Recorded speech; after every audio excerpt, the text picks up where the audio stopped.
O rei é o mercado. Tudo funciona em função do mercado. Preço é quanto o mercado quer pagar, tipo de produto a lançar é quanto o mercado deseja e assim por diante. Seja um incorporador que atende aos anseios do rei. Esse é o tema de mais um podcast, Causos de um Incorporador, com o professor Jamil Rami.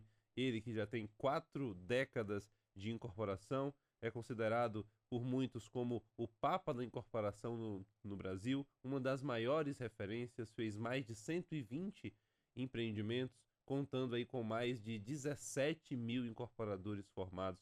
Professor, bem-vindo mais uma vez ao podcast Causos de um Incorporador. E eu quero começar perguntando para o senhor, professor, quem é o rei na incorporação? Porque se o senhor vai mostrar e trazer um caso mostrando que é necessário atender aos anseios do rei, nada mais justo que a gente começar por entender quem é o rei na incorporação. Amei essa pergunta, porque essa é uma expressão mesmo que eu criei para impactar o meu aluno. A incorporação tem um rei mesmo, um imperador, um ditador até, podemos considerar, do qual nós não somos nem súditos, somos escravos. Quer ter sucesso na incorporação? Respeite o rei, obedeça o rei. O rei é o mercado. Tudo funciona em função do mercado. Preço é quanto o mercado quer pagar, tipo de produto a lançar é quanto o mercado deseja e assim por diante. Maravilhoso. Então, já sabendo que o rei é o mercado, vamos ao caos de hoje. Como é que ficou latente e o senhor reforçou mais ainda? E aí o caos, eu sei que é um caos mais recente, de uma fase dentro da nossa sociedade que foi dramática. Como foi que o senhor viu esse princípio que o senhor já carrega há anos se materializar e se tornar mais forte ainda? Eu vi na observação do dia a dia. O incorporador, fadado ao sucesso, é também um bom observador. Fica olhando ação e reação o tempo todo. Olhe, em todas as cidades que eu estive, sobretudo as capitais do país, com meu curso em cooperação de edifícios, sobretudo, eu diria em todos os países que eu estive, viajando ainda que de férias, porque quando viajo de férias, viajo muito para fora do país, um olho é no lazer, mas o outro é na incorporação. Como é que funciona a incorporação ali? Eu posso até contar alguns casos assim, para trazer para o meu aluno, para o meu mentorado, porque há países onde a incorporação está muito mais desenvolvida que a nossa, como exemplo, os países escandinavos, a Dinamarca, a Noruega, a Suécia, tá? Anos-luz à frente da gente, né? Mesmo nos Estados Unidos, no Canadá. Então eu procuro trazer esses conhecimentos mais avançados para os meus alunos incorporadores, mentorados incorporadores. Então, em todas essas cidades e países, eu observei que havia um denominador comum. Que naquela cidade, naqueles países em que o comprador, o condômino, aquele interessado em comprar uma incorporação, tinha que se adaptar ao produto do incorporador, foi fracasso. O sucesso veio claramente no processo contrário. Quando o incorporador se adaptou aos anseios do comprador.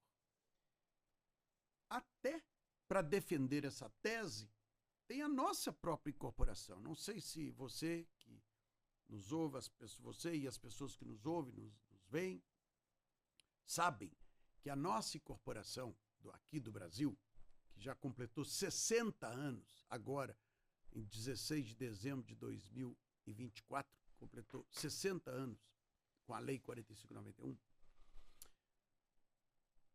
ela foi ipsis literis, quer dizer, xerox, cópia xerox, ipsis literis copiada da de Nova York. Por que a nossa corporação foi copiada da de Nova York? Por quê? Primeiro porque já existia lá há séculos. mas, sobretudo, por ser a cidade mais cosmopolita do mundo. Então, na cidade muito cosmopolita, novos anseios vão surgindo quase que a cada dia, porque são segmentos novos que aparecem. E o incorporador, para ter sucesso, tem que ir acompanhando os anseios. Surge um anseio novo, ele lança um produto, surge um outro anseio. Então, foi muito bem pensado, foi muito feliz o nosso legislador ao copiar na sua essência a incorporação da existente em Nova York, que é uma incorporação fadada ao sucesso, pelo excesso de novos anseios a cada dia.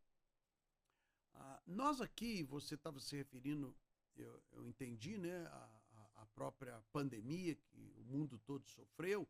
De fato, a pandemia colaborou muito para a clareza nisso aí. E é bom que quem nos ouve, quem nos vê, preste atenção nisso. Se busca uma carreira, se busca sucesso da incorporação, esse sucesso só advirá do atendimento aos anseios do rei, que mudam a cada dia, e não do que ele acha que seria mais adequado para aquele local, que tipo de produto, etc. Eu vi claramente isso na pandemia, porque vi muito incorporador bombando, tendo sucesso absurdo na pandemia, em termos de venda, né? Não naquele principinho que todo mundo ficou trancafiado compulsoriamente, né? Da noite para o dia, praticamente naquele março de 2020. Mas logo na sequência, quando a coisa começou a se afrouxar um pouco e resolver, alguns incorporadores provocaram um verdadeiro boom de vendas e de sucesso da incorporação, e outros fracassaram. E eu fui ver a causa de uma forma geral e identifiquei com muita clareza. Veja, vamos relembrar um pouquinho. Esse exemplo da pandemia, acho que mostra didaticamente, com muita clareza, o que é que eu estou querendo falar aqui.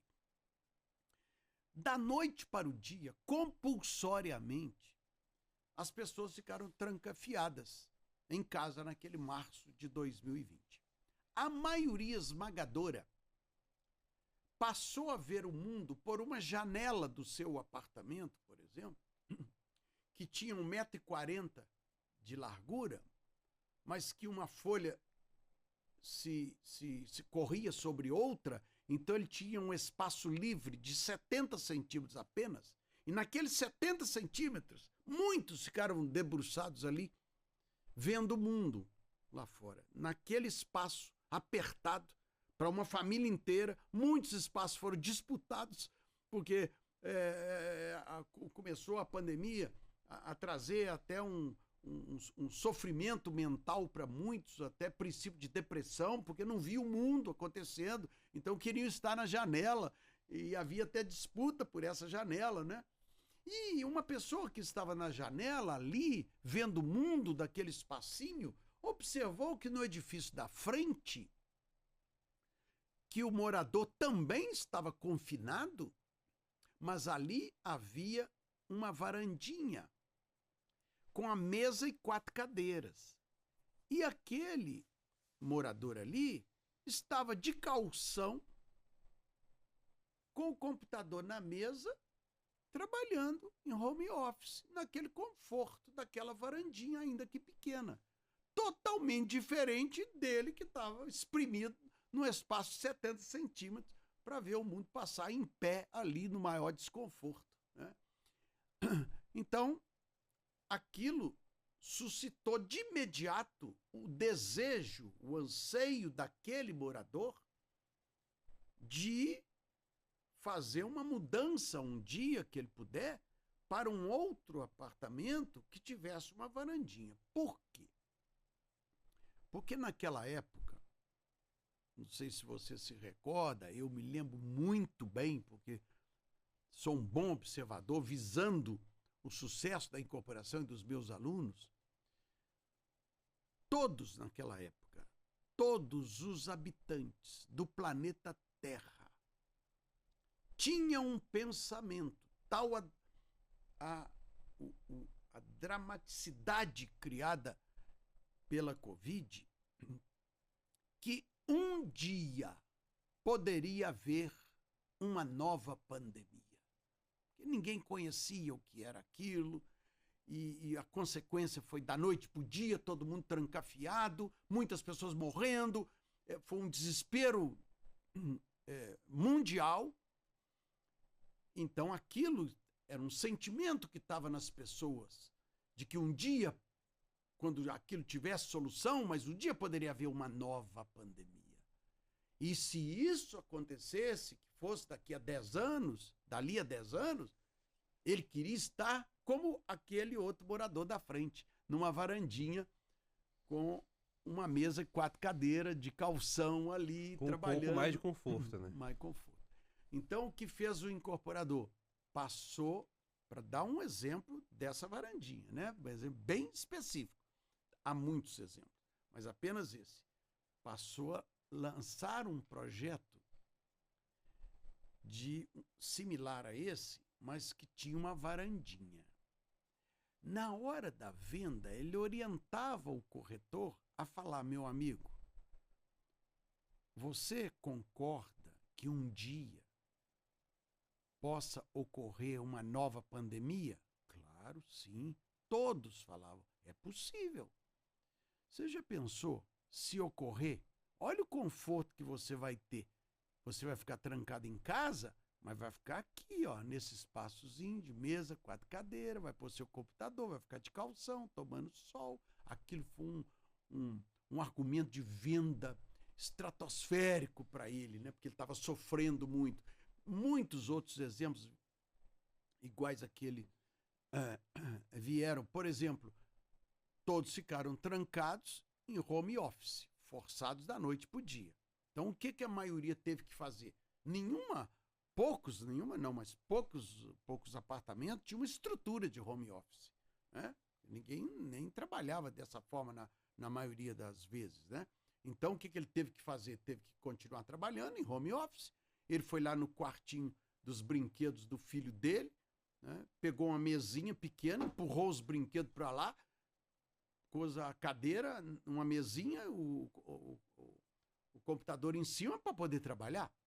Então, o que fez o incorporador, prestando atenção nisso, passou a colocar no projeto dele um quarto que seria chamado de quarto home office, reversível. Por que home office? Porque ele teria nas paredes toda a estrutura elétrico-eletrônica para qualquer tipo de home office, para que não tivesse problema. Aquele quarto foi colocado, aquele dormitório foi colocado no projeto como dormitório home office. Quer dizer, pode ser usado como dormitório, mas numa nova pandemia ele poderia ser usado como home office, porque tinha toda uma estrutura elétrico-eletrônica para tudo, e não ali, daquele jeito. Outro exemplo, até antes da pandemia, a gente não se preocupava tanto. Hoje, até decorrido tanto tempo, né, a gente vai esquecendo, né? Mas eu me lembro que lá para o 2022, mais ou menos, uns 2 anos depois da pandemia, a gente estava sob forte impacto da pandemia. Então, se uma pessoa espirrava perto de você, se assustava com aquilo, né? De pegar alguma coisa, nem que fosse uma gripe, um resfriado. Não se tinha tanta preocupação com isso antes, né? Eu me lembro que eu vi um aniversário, né? Fui num aniversário e como é que era o aniversário antes da pandemia? E como é que era o aniversário de criança mesmo, que seja, logo na sequência da pandemia. Hoje não, porque já a gente vai esquecendo, né? Antes da pandemia, uma criança, por exemplo, de 10 anos ia soprar a vela, né? Como é que ele fazia? Punha a vela e... É assim? A gente ficou tão impactado que os aniversários, quem estava com essa preocupação, ele mudou esse procedimento. Na hora de soprar a vela, ele retirava a vela e ia só para a criança soprar, para aquilo não espalhar para as outras pessoas. Ele soprava, ou às vezes até apagava com a mão, tal impacto, né? Hoje a gente foi crescendo. Então, a gente ficou muito preocupado. Vinha uma visita na casa da gente e dava um espirro. Nunca se preocupou com isso. Todo mundo começou a ficar preocupado com aquilo, né? Aí, esse espirro pode contaminar o ar e eu posso ter uma gripe, posso ter uma doença respiratória, né? O incorporador atento. O que o incorporador fez? Que quer ter sucesso, prestando atenção nos anseios. Criou a chamada ventilação cruzada. O que é isso? Então, no projeto, ele coloca uma janela, mas na sequência, se as portas estiverem abertas, tem numa linha reta outra janela. Para entender o que é ventilação cruzada, né? Então, se entrar uma visita e der um espirro, no mesmo momento ele abre as portas, abre as duas janelas e 1 segundo troca o ar. Ele, incorporador, vai explicar isso na hora da venda. Falar, meu amigo, você observou que aqui tem uma ventilação cruzada? O que é isso? É isso que eu estou te explicando. Se entrar uma visita, você troca o ar com 1 segundo. Uau, tô dentro. Fomentou o desejo daquele comprador, alertando que amanhã poderia haver uma nova pandemia e com isso ele teria esse problema de ventilação, com a ventilação cruzada, de resolver o problema, etc. Então, ou seja, qual é a conclusão que a gente chega observando até a própria pandemia? Eu venho observando isso há décadas nos países todos, como eu te falei, sempre o incorporador que tem sucesso prestando atenção nos anseios do comprador. Mas a gente viu na prática que aqueles incorporadores atentos aos anseios que apareceram fortemente na pandemia, quase que da noite para o dia, e ele aplicou aquilo nas suas incorporações, ele conseguiu vender com muita facilidade, explorando esse fato, alertando o comprador, olha, um dia pode ter uma nova pandemia. Você concorda? Concordo. Então, se você ficar confinado, você vai ficar nessa varandinha. Se você ficar confinado e vier sua mãe te visitar e ela tiver um problema respiratório, você troca o ar no mesmo, com a ventilação cruzada. Esses problemas explorando como fomento de venda. E as pessoas que estavam vivenciando na pele aceitavam esse argumento como correto, como de fato é correto. E com isso fomentava a venda.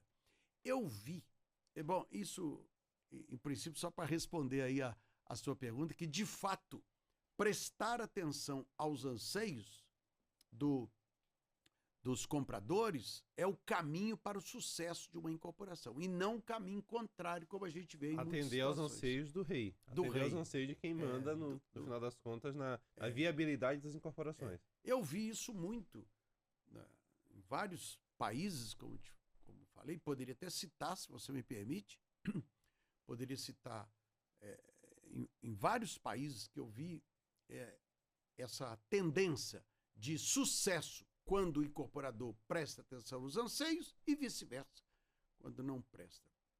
Um que me marcou muito, vou falar de viagens mais recentes, né? Eu fiz recentemente uma viagem de lazer para o Japão com a minha família. E obviamente, um olho na incorporação, né? E eu dei uma sorte enorme, porque o meu guia, porque se você for visitar o Japão, você vai precisar de um guia, porque as pessoas, nem eu, né, não conhecia a cultura do Japão, mas é bom que, se você pensa em visitar o Japão, é bom que saiba que lá não se fala inglês. É assustador isso, né? É assustador. Nem nos hotéis. Nem nos hotéis. É quase inacreditável, né? Mas foi o meu guia que veio. Eu já sabia por alto, então tive que contratar um guia, como todo mundo tem que contratar para visitar, porque eles não falam, são muito fechados, né, na cultura dele, um país extraordinário. Como o meu guia falou, você gosta de andar na linha? Ele fez essa pergunta para mim. Eu falei, claro, eu só ando na linha. Então, esse é o seu país. Ele diz assim, né? Porque tudo funciona, é um país extraordinário, maravilhoso, né? Mas tem esse problema, né? Porque não é tão aberto quanto os demais países, então, nem no hotel. Então, eu assustei com aquilo e quando nós chegamos na recepção para fazer o check-in, ele teve que traduzir tudo, porque a recepcionista não falava inglês. Quer dizer, é uma coisa assustadora. Então, você é dependente de uma pessoa, né? Esse é o lado, vamos falar assim, na nossa concepção, negativo. Mas o lado positivo, se eu for fazer uma lista para você, é o sonho de consumo de qualquer pessoa, né? O Japão, que é um país extremamente sério, onde tudo funciona. Bem, mas a sorte que eu dei. O meu guia era corretor de imóveis da área imobiliária. Maravilhoso. Eu não precisei buscar a informação como eu sempre fiz em todo lugar que eu vou, né? Tava ali com ele. Então... E ele já estaria em todos os dias com o senhor, pastor? em todos os dias. Então, quando eu ganhei um pouquinho de intimidade com ele, eu comecei a mudar os assuntos, né? Expliquei para ele o meu trabalho, né? Que eu venho na área de incorporação imobiliária há 4 décadas e tenho curso de incorporação de edifícios, já formei 17 mil alunos há 25 anos. Expliquei minha vida por alto, tem uma mentoria que chama incorporador profissional, etc, etc. Dei as orientações, né? E que por isso eu precisava de uma orientação dele, já que ele era o homem, porque ele é que estava na linha de frente de vender. Falei, me diga aqui uma coisa. Quais são os anseios do japonês para comprar um apartamento? O que ele mais valoriza? O que ele busca? O que ele busca? Quando eu falei essa palavra, eu me arrependi profundamente. Porque eu pensei, meu Deus do céu, eu provoquei ele para uma conversa que vai durar 2 horas e eu estou aqui para conhecer o Japão. Eu preciso do meu lazer. Estou aqui com a minha família, como é que vai ser agora? Já fez a pergunta se arrependendo. Arrependendo. Achando que vinha uma explicação longa, né? Imagina, responder isso para uma pessoa que é um técnico, né? E para minha surpresa, ele respondeu com uma palavra. Ele disse assim, selva. Assim, selva. Desculpa, não entendi. O japonês quer mato, natureza, selva. Vem cá, estava no centro de Tóquio. Eu vou mostrar. Olha aquele edifício, olha aquele edifício, olha aquele edifício. Comecei a ver que os edifícios tinham matas verdadeiras, né? Tinha a natureza, árvores, em grande quantidade, que se sobrepunham ao concreto armado, ao vidro, etc. Falou, é isso que o japonês valoriza. Então, no momento que você lança o empreendimento, se tiver um apelo muito forte de natureza presente, de árvores, de lugares de sombra de árvore, é venda certa. Ele vai procurar por isso. Se ele sentir que está árido o edifício, ele não vai comprar. Então você vê, um dia nós vamos chegar nisso. É claro que já temos aqui hoje muitos projetos com grande respeito à natureza, essa parte ecológica, né, muito forte, mas longe ainda da necessidade do Japão, mas um dia essa necessidade eu acho que vai chegar aqui, né? É bom até que quem está nos ouvindo nos prepare para isso, que é uma ordem natural das coisas, a imposição natural da própria natureza. Então veja, olha aí, o incorporador lá, um belo exemplo, é daqui da pandemia, do outro lado do mundo, do Japão, o incorporador que não presta atenção, que o comprador quer selva, quer mato, quer natureza, e faz um projeto árido, fracasso, será. E com a experiência que o senhor tem, professor, tanto incorporando como sendo mentor e professor de incorporadores, quando se busca atender aos anseios do rei, quando se olha para o mercado e se faz o que o mercado quer, as vendas aumentam ou não aumentam? Se vê retorno financeiro ou não vê? Você pode fechar os olhos, que o processo é natural.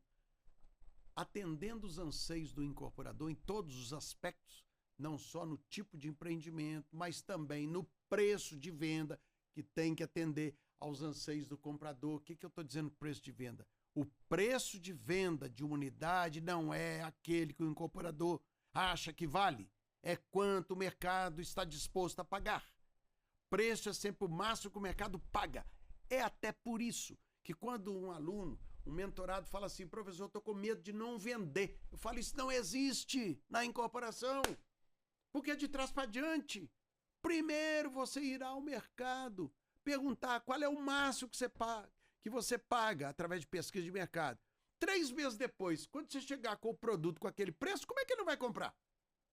Se não está vendendo, é porque eu vi erro de pesquisa de mercado, de consultar o rei, de saber os anseios do comprador.